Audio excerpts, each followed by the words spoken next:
Hello and welcome along to another episode of the Tackling Sport podcast. It's Daniel Hussey here, joined once again by my brother Sean. How's it going? And it's the review of our Euro 2020 final, and delighted to welcome back after the preview of the final, Oisin McQueirns. Oisin, well done. Forza Italia, you called it right. I know, yeah, I was actually pretty pleased. I think I said 2-1 after extra time or so. I don't know, we can watch it back and check, but I think it was something like that. So I was pretty. I'll take that. I'll take the penalty. Yeah. Sean, you said England, and we called it out at the time saying, were you trying to tempt fate the other way? And you denied it. But are you happy enough now? No, yeah, I'm happy. But no, I still think England. Oh God, I mean, how England didn't win that game is just. I think they got crippled a little bit by fear, and kind of hurt them that way. And they were probably, I think, one leader away. Certainly, I didn't think Kane had a good game at all.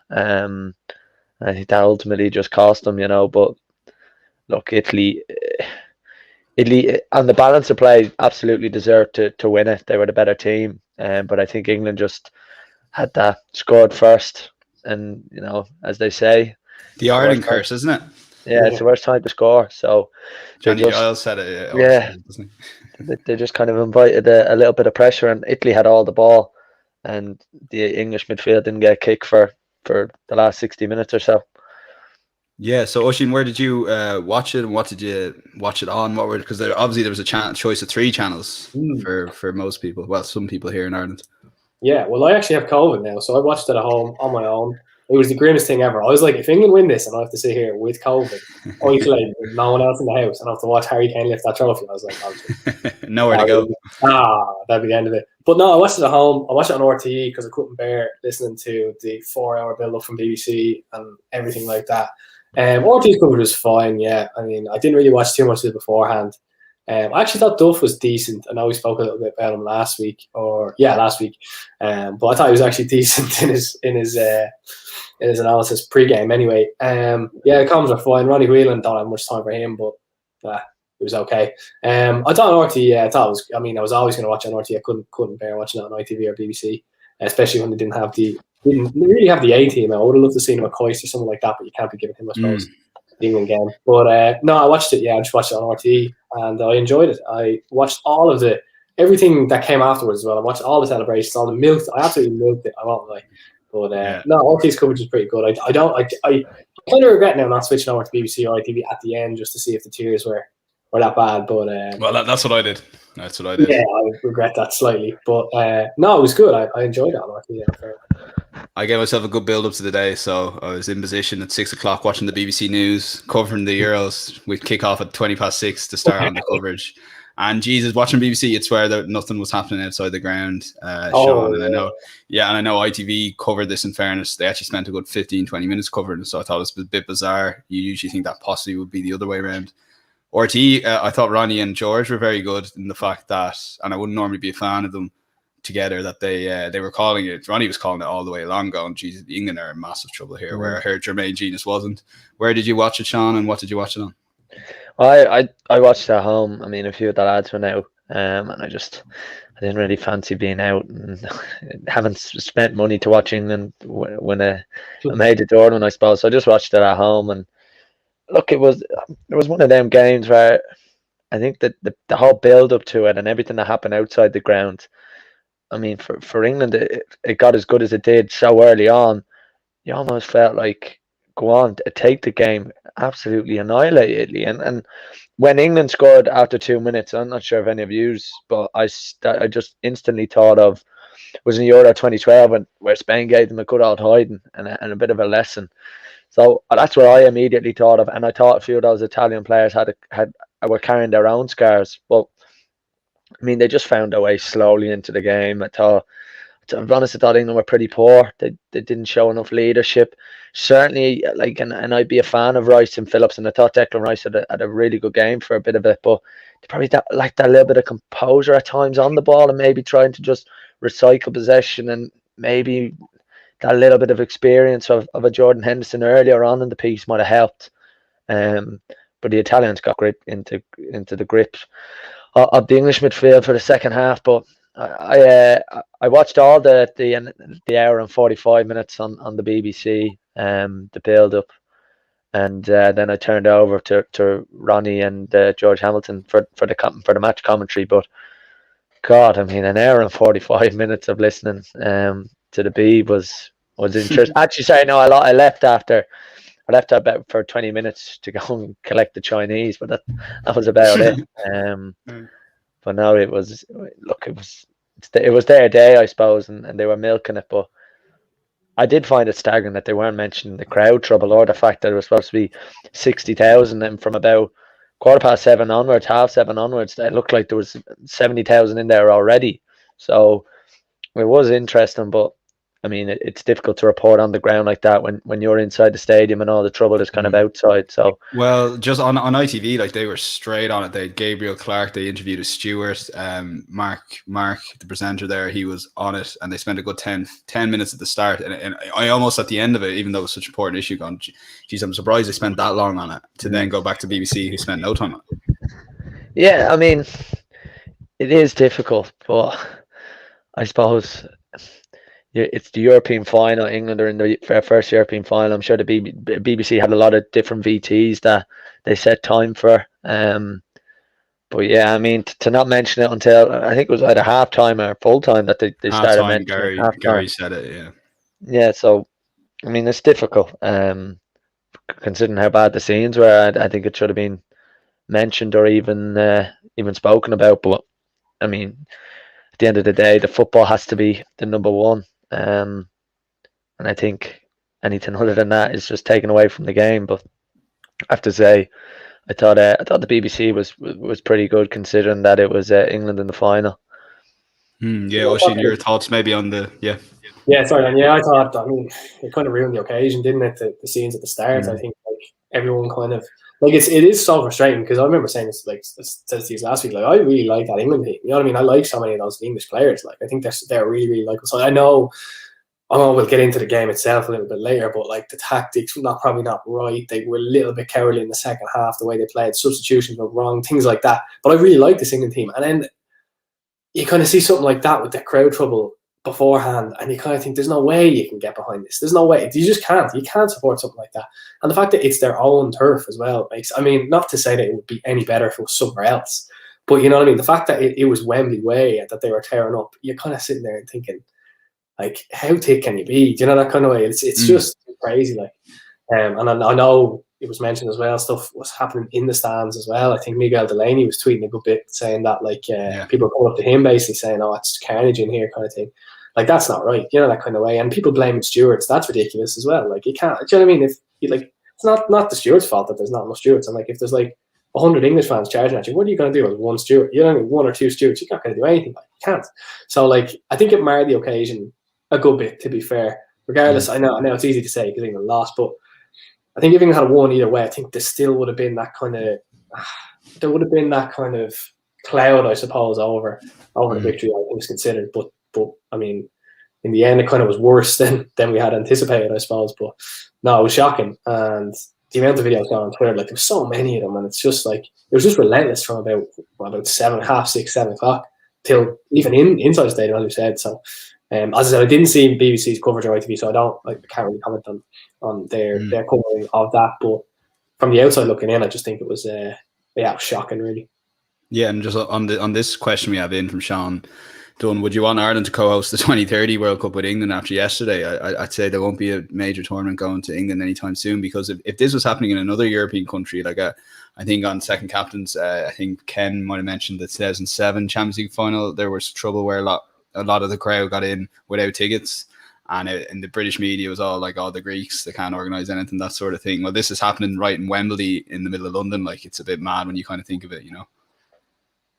Yeah, I think sorry, Sean. I think that's, you can kiss that goodnight, to be fair. If I'm the FA, I don't want any of that. I do not want to be remotely associated with any of that kind of, because it would. I mean, it would happen. Like, what's to say it wouldn't happen again? Do you know what I mean? I know it's what year are we in now? 2021, 9 years time. Like, do you know what I mean? Things change, but I don't think there's anything to kind of suggest that they're going to change that drastically, that something like that wouldn't happen again, in whether it be the World Cup final, whatever, semi-final, quarter-final, anything like that.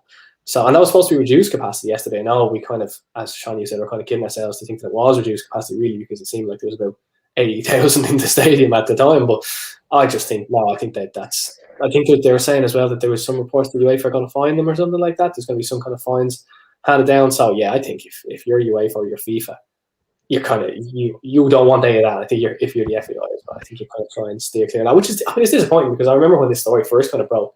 Because I think it was a couple of years ago that first kind of came out, and I remember being very excited. Like the thought of a World Cup, I know now the final is that would be in Wembley. I think that's probably a given. But like even to host World Cup games in the Aviva and things like that, the atmosphere would be brilliant. But you see something like that last night, and you kind of go, maybe it's probably for the best if Ireland stay away from that. Yeah, Sean. Yeah, I mean, I was kind of. I think I saw a tweet about it, and then that night during the game, and I instantly thought, oh, Jesus, yeah, that's gone. We can write goodbye to that. But I mean, like, and the problem is, and on the crowd trouble, Sean, because it's don't want to get too like it's an English thing, but like English fans do have that reputation abroad. I guess it's almost starting where they do it across Europe at different major tournaments. To do it on their own doorstep was a bit mad, and the scenes were kind of like unparalleled, and it was a bit scary even on TV. And seeing the stuff on social media and then seeing the stands and the steps full of people on some sections is a bit crazy, like, you know, especially in football. But that's what happens when, I mean, you people like Piers Morgan had 4 or 5 of his family there. You know, I mean, that's what happens when you do price people out, the average punter out of these big tournament games, the finals, and you've all these Z-list celebrities there that are going, people involved in football, you know, people. I think there was that photo of Wayne Rooney's family and Ryan Mason's in the back with a photo, and when you try and, I suppose, take the tickets away from the everyday person and someone that, you know, has been traveling around the country for a long time, or around the world watching England for a long time, you're going to be up against it. And the problem is, they needed extra police officers there. Of course they did, but they needed extra police officers in central London, in places like Leicester Square. So it was just a kind of a once-off event, if you like. I mean, this, like England playing a home final, you know, it'll probably never happen. I doubt the World Cup will go there. So there's a lot to come off that. But I was just, look, it was obviously a logistical mess. I think COVID obviously brings a lot into that. And just, you know, whether they can have as many stewards as normal or whatever it is, or whether they have extra security or whatever it is, I definitely think it did have an effect on it. And, you know, some of the videos were just staggering. But that's what happens when you do price the everyday person out of these big finals, and it's happened in the Champions League and in the Europa League finals. UEFA have a tendency to get these tickets and distribute them amongst people they know, sponsors obviously. But I mean, like the photos you're seeing of some of the I suppose ex-players, you know, that's what happens when you take the tickets away from people. But the staggering videos were the people breaking through the turnstiles and all the people who paid for tickets getting angry, and it was just a mess. A certain FAI chief executive in the John Delaney. That really pissed me off. The first photo for the semi-final didn't, but I'd say in the midst of all those videos, seeing his face there, I was like, Jesus Christ. Like, anyway, he wasn't in the good seats though. That was the only thing. He was amongst the everyday person. Yeah, that's a fair point, actually. Yeah. Oisin, what you make of the game itself? I know Sean just touched on it there. So, first half, I'll be honest, the goal went in, and I was like, wow, England have this all day long. Southgate's got it right with his back 5. Yeah. Trippier crosses the ball to Luke Shaw. As I heard someone say, maybe it was on Twitter, when has a decision like that ever gone right so quickly? Like 2 minutes in, it's like, well, he got the decision right. But I think I saw the team, and I was like, Mason Mount, right wing, on the wing. I'm not really sure about that. And I forgot about it when the goal went in. And I nearly forgot about it for the whole game till I was listening to a few podcasts today. And I think like that was definitely a mistake. The fact that when we talked about the team, we said Sean thought he'd stick with the back 4 to keep Mason Mount in the middle. But the fact he really built the team so Mason Mount could beat that defensive work, it didn't really work at all, did it? No. I was supposed to start with Mount. No, Mount was anonymous in that game. I don't remember a single thing he did. I think he probably could have been pulled earlier than he was, in fairness. But I thought, the first, I mean, when it started, like, I was thinking, oh, Southgate's nailed this. Like as soon as that when Trippier crossed, as you said, when Trippier crossed that ball, Yeah. big shot, I thought, oh no. Because like it looked like Italy had never seen wing backs in the whole entire life. Where there was two players, it was Luke Shaw and there was someone, I don't know who it was, out the right, it would have been Italy's right. And like they were queuing up to score when Trippier put the ball in. And I was thinking, oh, this is going to be a long. And they seemed to kind of go after. They went after the wing backs. They went after Emerson. They went after Di Lorenzo, I think.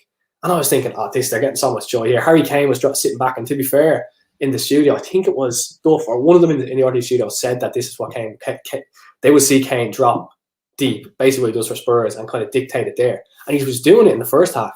And I was thinking, oh, this is gonna go. This is terrible. Like I was like, he's absolutely fully nailed it because Kane was dropping, he was getting the ball, he was knocking it out wide, and Sterling was making overlaps. And I was like, they just can't cope with this. And then I don't really know what happened because like Italy did go into the game, no doubt about it, but England just kind of fell away. It just kind of fell apart. I mean, the second half was then it became shambolic from an English perspective. It was just clear the ball, and then Italy would just build up again and again. But in the first half, I thought Italy were very poor. I thought they had not that they had nothing going forward, but you get Verratti on the ball, and then they'd be I felt like they needed someone like in a 10, or they needed someone central instead of Immobile who kind of break between the lines, pick the ball up, and give it.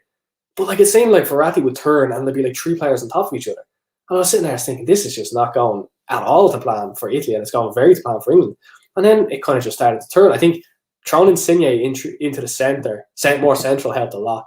I was actually surprised when he took Insigne off. I think was it in the second, or maybe it was in extra time he took Insigne off. That surprised me. But yeah, it just seemed to. They just kind of. I don't want to say they bottled it, but like they got. It looked like they were playing with such fear. England, they didn't. I mean, Harry Kane was anonymous in the second half, fully. Mount anonymous. Sterling was okay. Shawnee, I agree with you. I thought Rice played quite well. Phillips, I have a soft spot for Phillips. I'm going to say he played well, but like they could have done. Let's call out the bias here now. Leeds United fan. Yeah, that's going to be. He had a good tournament in fairness. He did. But I think But in fairness, I do think they could have done with something more dynamic in that midfield. I don't know, a link man or something like that. But it just wasn't. It just didn't work. And like the game was going on, and I just was waiting for that spark to kind of go. Okay, England, they're going to get now a run. And I think it was from about 20 minutes of extra time until about the end. They kind of got a little bit back into it with a bit more possession, but it just never came. And I just couldn't get over it from the start. From the start that I seen how exposed Italy were, how the wing backs were causing so much trouble, and how Kane was dropping so deep and getting joy. I could not believe the second half that I saw. It was two totally different games. I don't know what's out. I don't know if it's. I mean, obviously it's a Southgate thing, whereby, but like as well, what there's not a rant, but what else annoyed me was why are you sitting back? Like, what are you afraid of? Like, this is the final. There's no other games to come. Do you know what I mean? If you're gonna go, like, go for it. You're getting joy. You've shown the first 2 minutes you got joy this way. Keep doing that. Do you know? Italy looked like the most nervous team. Harry Maguire put the ball out of play in like I think after a minute. And I remember before the goal, yeah. Yeah, before the goal, I remember thinking, they're nervous here. And then they scored from that corner. And I was like, there's only one team we're actually nervous, Italy. So they're sitting there thinking, why don't they just keep doing what you're doing? It's not, if it ain't broke, don't fix it. And they just kind of went straight into the shell. The crowd got kind of a little bit on their back. The pressure of the situation obviously became, I don't know if it became too much, if Southgate was in the rear saying just sit back, whatever. But it just baffled me. I don't know why you wouldn't keep doing what you were doing when you clearly got so much joy out of it with the first goal. Yeah, Sean, do you concur? And when did you start getting worried for England? Like, because in fairness, like I did think Italy got it back into it after 30, but I was still thinking England were going to hang on, and it was only really just before the goal I was kind of going, okay, now they're in massive trouble. And then the goal almost came at that perfect moment when Italy were knocking down the door. It was like they well deserved that goal. Yeah, to be honest, there was a couple of times in both halves in normal time where Pickford had a booted it clear, and Kane had kind of come in almost to kind of get the ball to feet, didn't want to challenge Chiellini in the air, and he just got knocked back to Italy. And there's a couple of times I just thought, this isn't good. This isn't going to end one way. But I didn't think Italy were going to score, and it kind of needed something to happen. And it was really poor defended by England for the goal from the corner. It's just so poor, and it's just fallen for Bonucci. And I think Italy definitely deserved the goal 100%. They were pressing. They were definitely the better team, but they weren't creating as many clear-cut opportunities as maybe they would like. I don't massively remember Pickford making couple of great saves. He actually made a great save before the goal. But Italy just controlled the game, and I have to say that's where I thought in that second half of normal time, I thought Jorginho and Verratti in particular were absolutely magnificent. And to be honest, I think Verratti was bar obviously Donnarumma making the saves, but I thought Verratti was my man of the match, certainly in that second half of normal time. I mean, he was brilliant, and they were just so clever. Italy, they kind of forced England into making so many mistakes coming out with the ball, and there was a couple of times Maguire booted it out of touch. Walker did it once or twice. Saka, to be honest, I was surprised they brought Saka on in normal time. I was as well. It didn't feel like a Saka game. It felt like a Saka No. game to start, not to come on in that situation. Yeah, I think obviously Rashford's not fully fit, and he doesn't trust Sancho yet, because I thought that was the perfect game for Rashford to really expose the lack of pace in Chiellini and Bonucci. And to be honest, I thought Saka was the wrong sub. It was just weird. England never got a foot in the game, and I do think that was the problem. And Declan Rice was out on his feet when he came off. Calvin Phillips just probably didn't get on enough ball when they had it, England, and they weren't brave enough. Never once, they booted every goal kick. Italy were playing out from their goal kicks.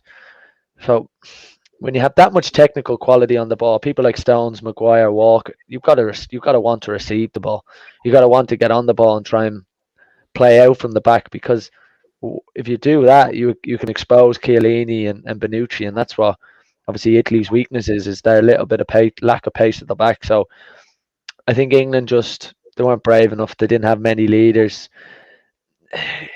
Even when Henderson came on, he improved matters slightly, but God, you just felt like they were a player short. And I have to say, Jorginho and Verratti in midfield were absolutely exceptional. I could see Connor's comment there about Jorginho, Champions League winner and European Championship winner, and he was absolutely brilliant all tournament, really, bar the missed penalty. And him and Verratti in particular, because I always look at Verratti and I just think he's an exceptional player. You haven't actually seen the best of him at times in big games, especially for PSG and for Italy, but he was brilliant in that second half, absolutely brilliant. And they just kept the pressure on England. England could never get out. I don't massively remember England having a counter-attack in that second half, for a time where, Sterling had a couple of good runs, but you never felt like England were in control in that second half. And I think that's down to Verratti and Jorginho in midfield. I thought they were absolutely outstanding, and they were the linchpin in how Italy just controlled that second half. That game was played at Italy's pace, and to be honest, England had no answers to it. And maybe it's that lack of experience or lack of leadership on the pitch. Pressure told on them, and Italy deserved it. I don't know if it's one of them, Sean, where I think for me anyway, I think I'm kind of not giving Italy enough credit nearly. I think last night I was kind of not too critical of England, but I think I seen it as England bottling it as opposed to Italy actually, because what you said there, the midfield, they were so good. Verratti, Jorginho, I thought Chiesa had a very good game as well. He was kind of quiet by his standards for this competition, but I thought he still was troublesome. When he gets on the ball, he was always like that. But you look at Bonucci and Chiellini, then they were excellent. I mean, Harry Kane didn't really get a sniff in that. From about 25 minutes on, I think he didn't really get a sniff. So I think it's probably, for me anyway, it's probably one of those where I probably should be giving Italy a little bit more credit as opposed to slating England, because I think Italy have proven that they're an outstanding side. I mean, I feel to not be 2 years unbeaten. I think 34 games they haven't lost. So do you know what I mean? It's not like I'm not splitting the atom with this opinion, but do you know what I mean? I just think they're a superb side. I think from this conversation, I kind of feel like I probably was not giving them enough credit as opposed to slating England a little bit instead. What I do think about Italy is the one time that they made a half mistake, Chiellini, he was ruthless and he dragged Saka down. But how many times were England able to get on the half turn and try and create a counter attack? And that is, I think, down to the brilliance of Jorginho and Verratti. I think Jorginho, if you watch him out of possession, and people say when he first arrived to Chelsea in the Premier League, well, he doesn't get assists. He only gets goals from the penalty. He is not big. He's not dominant. He's not great without the ball. But if you watch him, the way he shuts down passes is brilliant. How many times could Sterling get the ball in the half turn and run at his man or run at Bonucci? And I thought Jorginho and Verratti, to be fair, were absolutely outstanding in that. And in the second half, they were just so good at sustaining attacks. There was a couple of times Verratti made just a little interception here or there, or even knocked it out of play and just slowed down England's attack, because that's what Bukayo Saka was brought on for. He was brought on for that counter attack. He was brought on to dribble at Chiellini, who was over this side. But the one time the Italians made a little mistake or got a little bit exposed, they were just ruthless enough to drag Saka down. But I thought the two of them gave a bit of a masterclass in midfield, and I think they just used their experience over Phillips and Rice. And that's why I was very disappointed with Mason Mount, because he didn't cause England he didn't call Italy any problems when England went to a back four and Trippier come off. And that's why I was really disappointed in Mason Mount. He didn't really cause that midfield two any problems. So that was after 70. Just to go through the subs there, Sean. So Saka came on for Trippier after 70, and then Henderson came on for Rice after 74, and then no sub was made until Grealish came on for Mount in the 100th minute, and then the two penalty takers. Yeah, so England went in the 70th minute, went to 4 at the back. They took Trippier off, and they brought Mount kind of back into the number 10 role, put Sterling on the left and Saka on the right. And how many times did Mount get the ball or kind of create something on the half turn and may even occupy one of those midfield too? And that's why I suppose we're so good about Verratti and Jorginho. I mean, they've got all the experience in the world, and you can't beat that in a big tournament. And England's midfield 3, if you like, I know they were 5 at the back, and they just didn't quite get there, you know. Just on that, Sean, I think I was intrigued. I thought that maybe Southgate he might put Phillips on Jorginho and just say, Phillips, you just track him all game. Wherever he goes, you go, and try and stop the supply there. I think in hindsight it's probably risky when you consider that takes a midfielder out. And like the whole preface, I suppose, of Southgate's team is to have those two holders, really. So you're kind of losing one in a way. But I thought there was maybe I was only like a minute maybe into the game. I thought that Phillips was going to do that. He was going to be the you stay on Jorginho, because he's done it for Leeds plenty of times. I think he's done it to Bruno Fernandes. He's done it to a couple of other players as well. I thought maybe that's what they're going to do here. But obviously that wasn't the case. It would have been interesting to see how that would have worked out. But no, I think I agree that they were absolutely outstanding, like the Italian midfield for sure. And just we've got a comment there from Cadboy71 on Twitter. Does a lot of good golf stuff there, Cadboy. Harry Kane never got a touch in the Italian box. The best team in the tournament and final one. I think I was watching BBC's coverage, and I think Alan Shearer made that point straight after the game. So it's a common, like, what are your thoughts on Harry Kane? Like, I know, again, listen to Ken Ernie second captains, he wanted him taken off during the game. Like, surely not. Like, No, especially not for penalty. No way. If Southgate had taken him off for the penalty, then they'd gone with 5. Yeah, 100%. Yeah, it would have played. But Kane was poor. He just goes missing in finals. I know, like, not like he's been in many, but like, I know the Champions League final, you could probably say there's an asterisk to that. He wasn't fully fit, but like that, you've got that one, you've got that League Cup final, you've got he's brutal in the League Cup final. Yeah, he just seems to kind of, and he shouldn't be that player. Like, he's a leader. He's the England captain. Like, I don't think he should be the England captain. I don't think he's a captain. I'm not naive enough to think that a captain has to be like a shouter or has to be this kind of thing. But I just think it's if you've got the Liverpool captain and you've got the Manchester United captain in your team, I think one of them is probably Maguire. I would say would be a much better captain than Kane in terms of being an actual leader.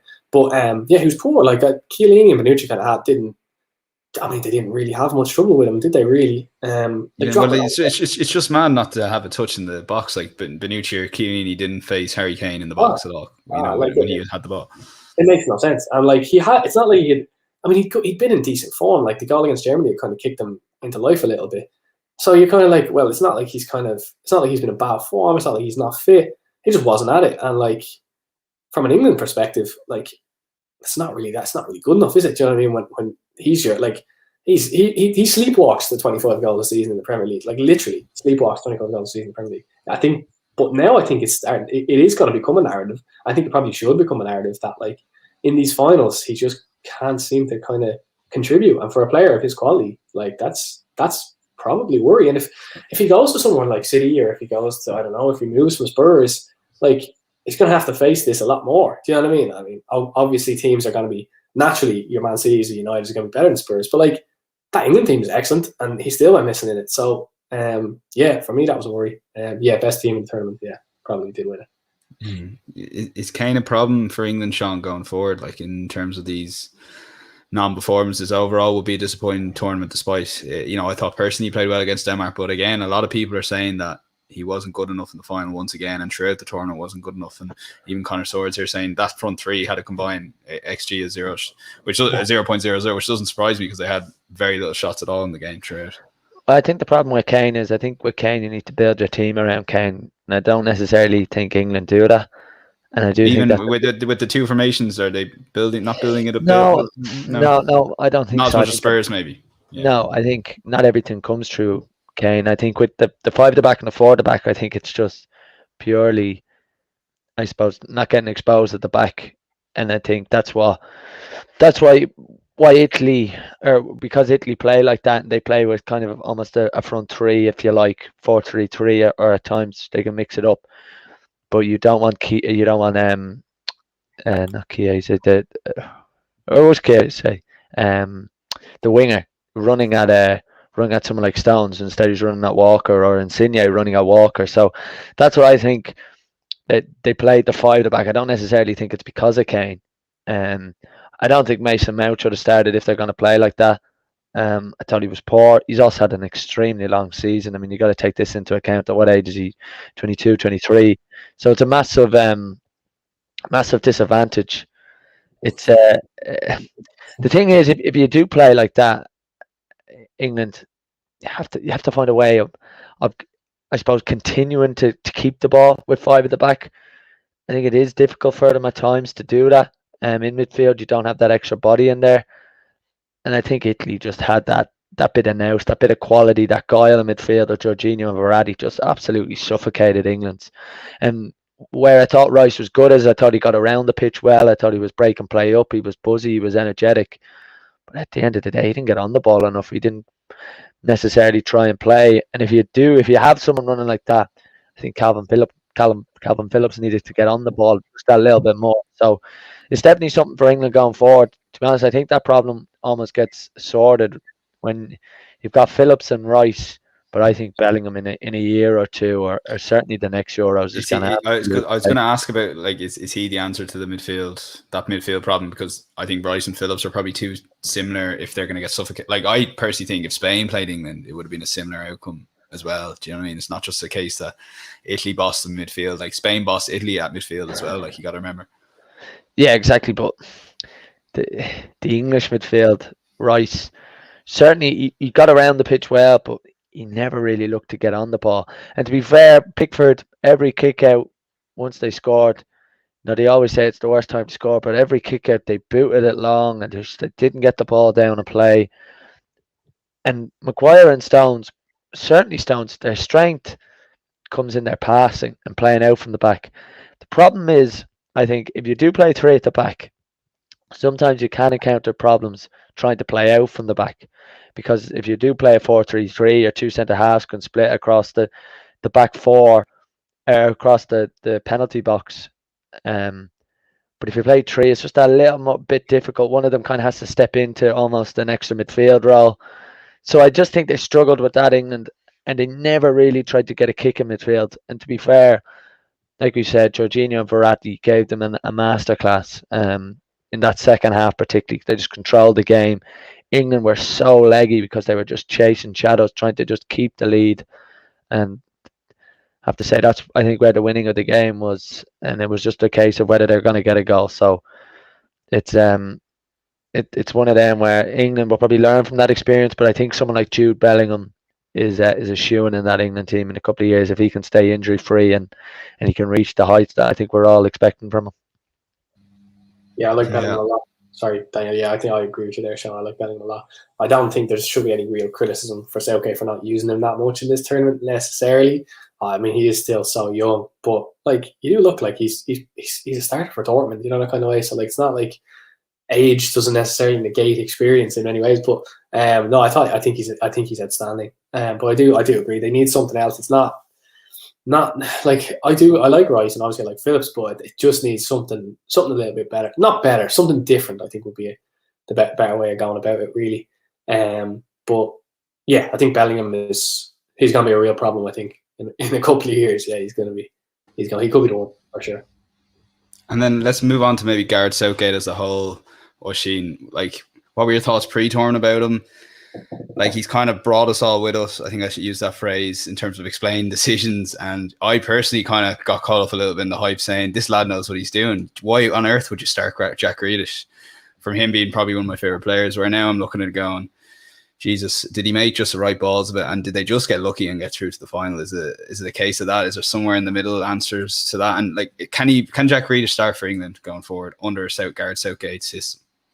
Yeah, I suppose to start, well, going back to the start of the tournament, I thought Southgate was I was like a bit of a fraud. Did like 2018 World Cup, obviously that was that, but they should have never really lost that game to Croatia. I still stand by they're the better side. If Kane squares at the Sterling 2-0, they probably win that game.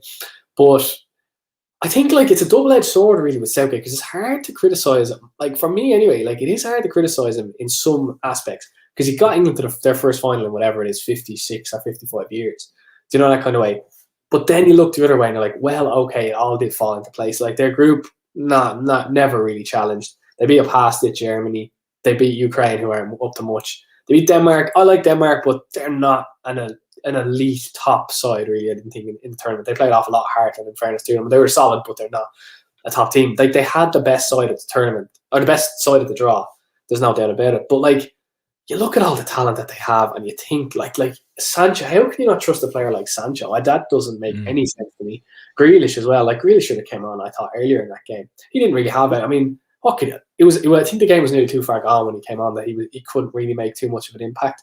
But like it's some of his decisions have been, you see, some of his decisions are baffling, but then you look at if they get results, you kind of go, oh well, okay, fair enough. Like, oh, okay, they had to grind out wins against Denmark, Germany, whatever. They got there though, so you kind of don't necessarily look at the team selection and go, well, he got that one wrong, because you kind of conversely go, well, they won the game, so it doesn't really make much of a difference. And it was the same from the start when he picked Trippier and Shaw, and you're thinking, oh god, he's after nailing this. And then obviously it all goes south a little bit, and the substitutions are funny. And I know I mentioned that bringing a player on and bringing a player off. I'm not necessarily against that, but to do it with Henderson, I thought was a funny.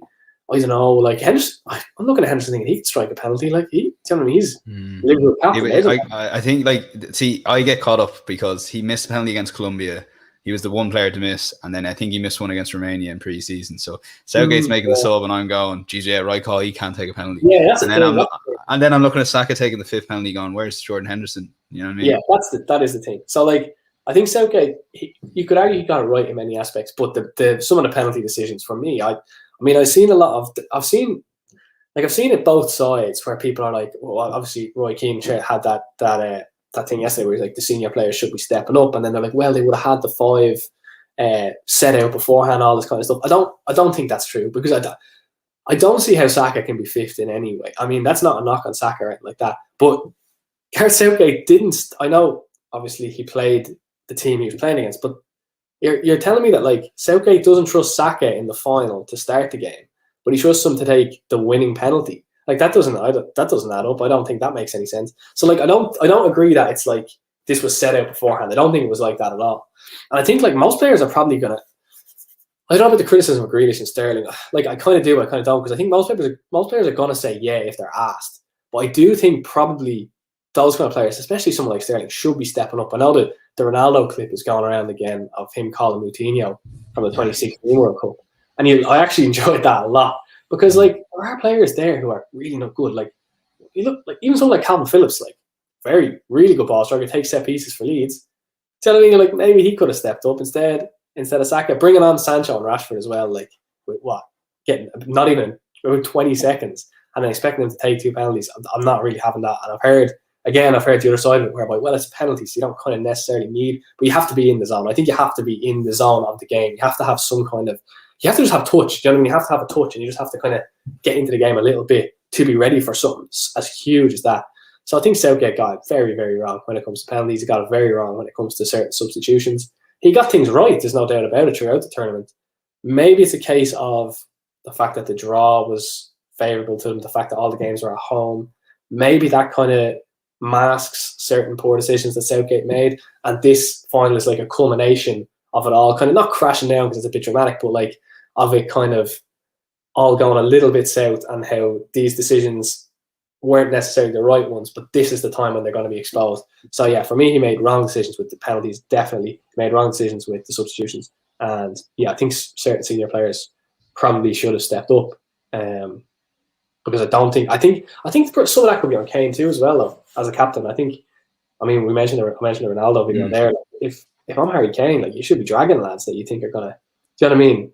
Like, and then that's not to knock. Like, it takes some balls for like Saka and that to step up. Like, I think it's incredible for him to do that. But you kind of have to go. It's kind of a head and a heart thing. I think you kind of have to go at your head and think, well, okay, he wants to do it, and I'm sure he was adamant. I'm sure he was like, yeah, I'll take it, no problem. I'm sure he was all in on it.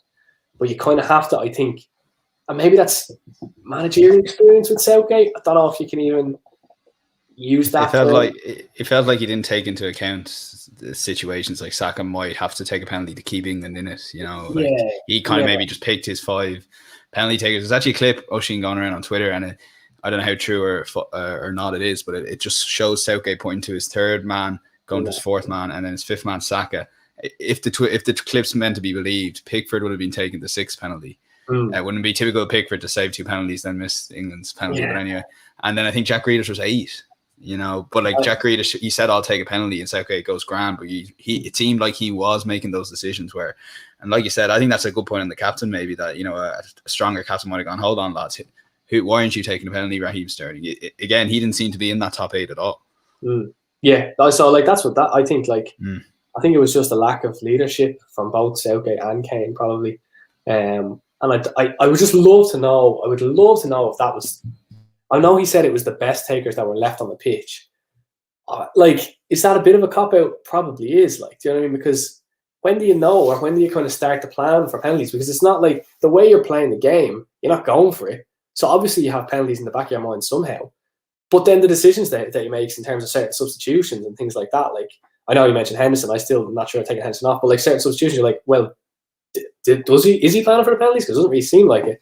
But I just think there was a few bafflements. I would love to know what his top 5 would be if everyone and everyone playing. What's his top 5? I'd love to know that. Like, even Maguire. Maguire. Like, that was a cracking penalty. But what in the name? What is Maguire doing taking a penalty second in the shootout? I have a theory. Some of the lads, it's 50-50 in the house where they believe in it. I have a theory he just does that for every pen in training, and then they said just do that in the final. And but it's bulletproof, isn't it? Like, it was honestly one of the best penalties. And I just went to the lads, the camera's in trouble here, and then it just smashed. But that seems like ages ago before what happened. Like, we'll go to our resident penalty taker, Sean Hussey here. Sean, I heard you were up against Donnarumma of your own in St. Anne's there tonight. I missed a penalty tonight. Yeah, I was thinking of all the misses last night. It's hard, isn't it? You too. All you had in your head was Saka, who else? Sancho, even Jorginho, Rashford. Do you know what the problem was? The referee didn't mark out where I was taking it from, so I just picked a spot as well. So anyway, it's one of them. But the pressure of missing the penalty. The one thing I would say is I didn't get England's order. I mean, you probably put your best penalty taker where the most pressure is going to be, and that's historically 3, 4, or 5, and that's where it's going to come down to. And I just think putting him there, Harry Kane at number 1. I mean, would you disagree with that? Italy in there. 5. Yeah, no, but Italy missed their wasn't it what game went to penalties? The Spain game, where what happened in the Spain game where Jorginho was there at the end when it was needed, the big penalty taker, and I just think that's so important. And I'm not a fan of your best penalty taker. Italy missed their first penalty in the Spain game, so you can miss your first penalty. I mean, it's not the end of the world. So I think you need your best player for that big penalty. The one thing I would say is the penalty shootout was bizarre. So the camera pan to Italy, and Mancini's kind of having a laugh and a joke in the huddle. Italy are ready to go. They all know their order. And it pans to England, and they're not in the huddle. And I was going, just a bit odd. And Southgate's walking around, and obviously a lot of people might have seen the video, and he's going, you here, you here, you here, you there, and it's just the Italians knew. What's his name? Locatelli missed a penalty, didn't he, in the semi-final, and he didn't take one in the first 4 or 5 or the first 5. So it just shows that the Italians kind of knew what they were doing. Mancini, obviously, that a little bit more street smart, but I definitely think Donnarumma in goal. I mean, he's so difficult. I mean, PSG could sign him, could have him for the next 10 years. I can't believe he's left Italian football. I really can't. Because he looks like he's going to be a superstar. Oh, well, obviously, of course, that's it. Did you see the picture of your man with the 20-euro note and Donnarumma a couple of weeks ago? No, but I did see, what's his name? Something Nassar, the PSG owner, the CEO or whatever, the face of PSG. And I've a little theory in my head that PSG are trying to build the Galacticos before the World Cup in Qatar, and I think it's just something to do with that. And I just think there's something going on, because Ramos signed in a 2-year deal. You've got Donnarumma, and Mbappe's there, Neymar's there. It's like the old Galacticos of Real Madrid. So that's something to watch out for. Maybe I'm being a little bit cynical, but I can't believe England lost on penalties. I mean, it was a bizarre ending. Just on that, Sean, as well, like, sorry, Dan, but just on that, Sean, like, I thought it was that clip of Southgate kind of going through his players. Like, he went to Calvin Phillips. Wasn't Phillips 8 or 7, I think? I couldn't find it. On my theory, well, the Twitter is 7, yeah. And he couldn't find it, right? Yeah. You couldn't find the players. And you're like, why is he doing? Do you know what I mean? Why aren't they all just in a huddle, like Mancini and the lads? Like, do you know what I mean? How can you not find what? He's looking around like, he's like, oh, where's Calvin? Like, do you know what I mean? That's just a little thing with, like, disorganization. Like, and when you said it there, Sean, I kind of thought about it, but like that, it does show you that they're kind of, compared to the Italians, like, they just weren't prepared nearly for it, I don't think.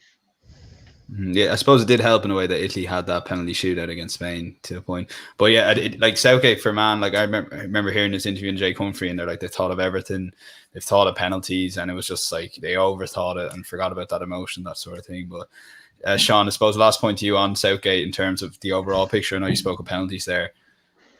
In terms of his tournament here, he is going to stay on for the World Cup. There's no doubt about that. And again, like, a couple of people want him gone. Most people want him to stay. They're happy enough overall with him. What are your thoughts on him?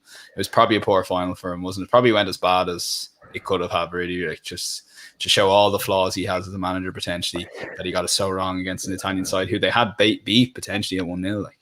Yeah, I just think he wasn't brave enough in the 90 minutes. And I think this idea of kind of keeping Grealish on a leash and using him sparingly is just caught up with him slightly. The weird thing is, I mean, Gary Neville always bangs on about him and Stuart Pearce, after Euro 96, looking at him going, this could be as good as it gets. And obviously England have so many incredible players, but to have a home final at the Euros, obviously we might have it in 9 years' time with the World Cup in 2030, but to have a home Euros final against an Italy side who, you know, obviously have come up massive in the tournament, but with COVID they couldn't have as many travelling fans as normal. It just felt like it was England's to win. It felt like everything was working for them, and with what happened, you do feel like, is it as good as it gets them? Now, obviously, they've so many incredible players. What might happen in a couple of years is you're having this. Obviously, I'm not comparing the three guys at the caliber of Lampard, Gerrard, or Scholes, but you do have this debate of, does Phillips get in there with Bellingham, or does Rice come in there, or who plays the front three, if you like? That could be the new Gerrard, Lampard, Scholes. Do you do Sancho, Rashford, Saka, Kane will still be there? You've got all these young players coming through, that there's so much crop of talent. But to get over the line, you just need that little bit of extra. And I do think that they're just that. I think that was the chance. I really do. And now, obviously, like, Sean, like, on that point, like, teams in the World Cup will be a year on. Like, Spain are going to look really good in a year's time, you know. And so many other teams as well. Yeah, and just with everything, it just felt like everything was there for them. The summer, the lockdown, everything. The idea of playing 6 out of 7 games at Wembley, where everyone else has had to travel, it could well be as good as it gets for that England side. Now, I do think they'll be at least semi-finalists, quarter-finalists, finalists in the next couple of tournaments. But whether they get over the line, it could be 59 years of hurt. Yeah, well, the thing, the joke will be now, I think I heard today, like 30 years of hurt is in the song, and it could nearly be another 30 years of hurt since the song was released in 96. Like, it's a bit mad.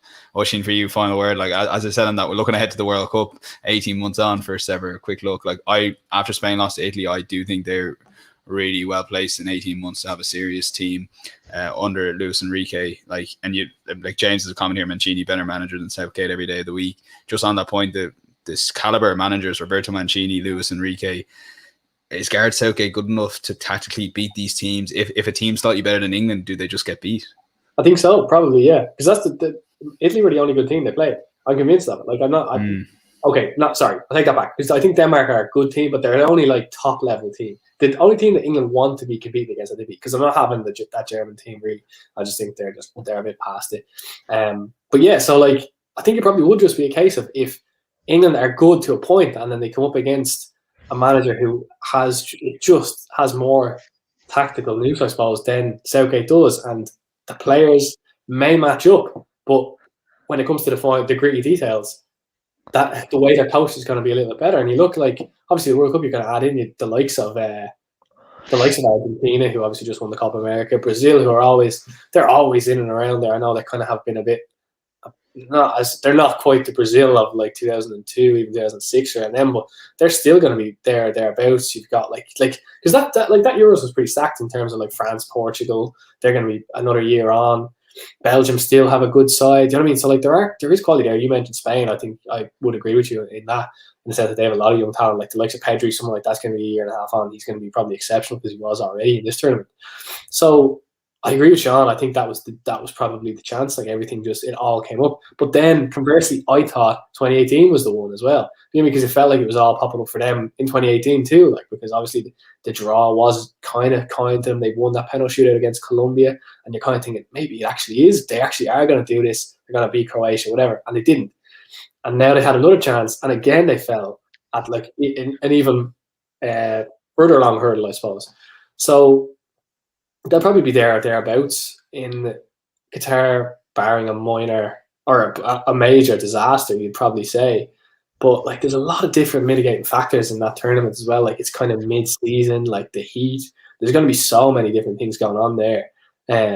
So I'll be intrigued to see it. But I do think, to go back to the original point, I think it's probably just a case of Southgate needs to probably change something, or it's just going to be a case of they're just going to get beaten by better teams, and I mean, they might not even be that much better. It's just he's going to get beaten by better coaches, or he's going to get bested maybe by coaches that just have that little bit more than he does. So yeah, I think that's probably. I'll put something to both of you then very quickly. Just on that topic, you brought up Pedri there. Like Pedri's 18, and I know he's had a great season. Like he's Luis Enrique's no problem putting him in the team, and actually took him off just before penalties, which I thought was a good decision now, looking back on that now. But Jude Bellingham's 18 as well. You know, why is Southgate not throwing him in there? Is that just a bit much? Is that a bit harsh? Just a like for like comparison, lads? Or yeah, I think it is a little bit harsh, but the one thing you would say about Luis Enrique is, I mean, it's an incredibly brave decision because he's leaving Thiago on the bench for Pedri, so it's not even it's not even like they have a bluffer. The one thing I would say is, it's very obvious and it's very clear to everyone that the reason Rice and Phillips play is they don't trust Maguire and Stones. They can't get exposed. It happened in the Germany-England game, and I was screaming at Havertz to take Maguire on, and he passed it to Werner, and Werner kind of won a corner out of it. You just can't. They can't be exposed. As certainly Harry Maguire can't, and that's why they played 5 at the back, and that's why they played 2 midfielders sitting in front to protect them, and that's their big problem. And until they sort that out, until they get a strong defender in, I think Harry Maguire, it's the same way when you watch him at United. What do those 2 lads do in front? They screen Harry Maguire. They don't let him get exposed. Harry Maguire is great. He's very good on the ball. He's actually very commanding in the air. But if he gets on the half turn, it's good night for him. It really is. And it's just, I think it's proven now, at club level and international level, both teams have to protect Harry Maguire. And that's why people are saying, is he on an elite level? He's had a really good tournament. he's just hasn't got the pace for the top level. And I really do think that. And I think the proof's kind of in the pudding now. People at it, so you look at the two teams he plays for, what are people in United saying? Why is Ole Gunnar Solskjaer playing two defensive midfielders? You look at the England team, what are people asking Gareth Southgate? Why are we playing Declan Rice and Calvin? Why are we playing two holding midfielders? And obviously the common denominator is in Maguire's pace. You can't let him get exposed. He just hasn't got the pace. And to be honest, I think he had a really good tournament when he came in. He was really good, really commanding in the air, obviously scored, but he just can't get exposed. And that's why his club side and his international side play with two guys in front that don't go too far, that don't let a Chiesa or a Insigne just run at Maguire, and he's never exposed. So ultimately, that's why they played two. That's why Bellingham didn't play. That's why Pogba so often plays in the front three for United. That's why that's why McTominay and Fred are there. Maguire's a great defender. He just hasn't got the pace, and you can't let him get exposed. So that's something to look ahead to. Who's the next English cab off the rank? It's probably one of the areas where they're weakest. Does someone like Ben White get a big move or a move up the ladder and progress? I'm not sure. It'd be interesting to see. So that's definitely something to keep an eye on. Yeah, I agree with that, John. I think it's a good point. On Maguire, I think Bellingham. Yeah, like I think it would have been a risk probably to play him. I mean, it's just one of those. I just would have never. I just think it would have never occurred to Southgate to have him there instead of one of those two defensive midfielders. I just don't think that's not the way Southgate has wired this team really. So I just don't think it was ever a possibility. But yeah, it's a good point on the Pedri thing. Like the fact he's keeping an experienced player like Thiago out of that team and deservedly so based on what I've seen of him anyway. And conversely, what I've seen of Thiago when he's played for Spain, he hasn't been that great, but Pedri was outstanding in this tournament. So it would have been a risk. I obviously would like to have seen it, but I think Bellingham's time will come for sure, and it has to come. I think that's crucial when Southgate does decide that it is his time, because it will come. He's only getting it, but he's a joke. He's unbelievable. I think he's an unbelievable footballer. He just kind of saunters around. He reminds me a little bit of Pogba in the way he plays, but maybe not quite as flashy. But yeah, I think his time is coming. It's only a matter of time. But is it going to be 2022 World Cup? I kind of hope so, because I like seeing a player like that develop and play. But I think Southgate will be hard pressed. I think Southgate has enough, maybe credit in the bank, or he's enough kind of to stand by. You could probably argue his decision to play two defensive midfielders going into the next tournament. He could probably be like, well, like this got us that far. Do you know what I mean? What, barring a one save or barring one the width of a post, we win the Euros. Do you know that kind of way? So like he could probably kind of argue his case for having those two defensive midfielders. But I do agree. I think Bellingham is definitely he could be the difference in that England team in midfield. And just before I go, lads, on the back three, like why is Maguire not in the middle? Why is it Stones in the middle?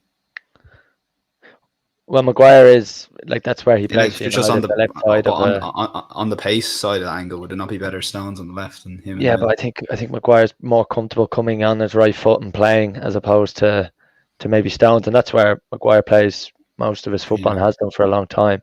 It's just a little. But in the World Cup, wasn't he not in the middle? Wasn't he? Stones was on the right or Stones was on the left. I can't remember that far back, to be honest. Dan, I've been saturated by this tournament, but I do like it is something. The one thing I would say is John Stones had a pretty decent tournament. I'll put it this way: he didn't make a mistake or get exposed, so his stock has obviously risen. But definitely, I think like Maguire is really good and he's great and everything, and he reads the game well. But both sides he plays with now play an extra holding midfielder, and there's a common denominator, and that's obviously his lack of pace and the half turn, and that's ultimately cost, I would say, both sides at times this season. It's definitely cost Europa League, yeah, Euros. A couple of times at United. Well, obviously he didn't play in the Europa League final, but a couple of times at Manchester United in the league, there was a couple of 0-0 draws where why did they play two? Why did they play two centre holding midfielders? And that's something to look at going forward. Yeah, we got a last comment in. James saying shout out to former Arsenal goalkeeper Emiliano Martinez, best goalkeeper in the world. He says, yeah, to be fair, he's not far off. He'd probably get double for money for him now if we hung on to him, Sean. But that's done, isn't it? Yeah, it was actually another one that went to penalties. It's been a bizarre tournament, and I saw a lot of the clips of Emi Martinez, his antics in the penalty shootout and stuff. But In the no, semis, it's yeah. in the semis rather. I saw a thing where it was like, if Neil Maupay doesn't fail Leno that time, like Messi never wins the Copa America. It's like it's true. Neil Maupay is the man Messi should credit for that. But it's fair, yeah. It's Maupay, Ty calling Maupay out. Oisin, thanks a mil for joining us for the preview and the review. Really enjoyed that, and yeah, it was a great final. Cheers, lads. And thanks to Sean for coming on once again. Cheers, now. No worries, and that's all for us as social media at Tackling Sport. Thanks a mil for joining us in the Euro 2020 coverage. Do subscribe to our YouTube channel, and we'll be back later in the week on Thursday with a show. So for now, take care and enjoy your week.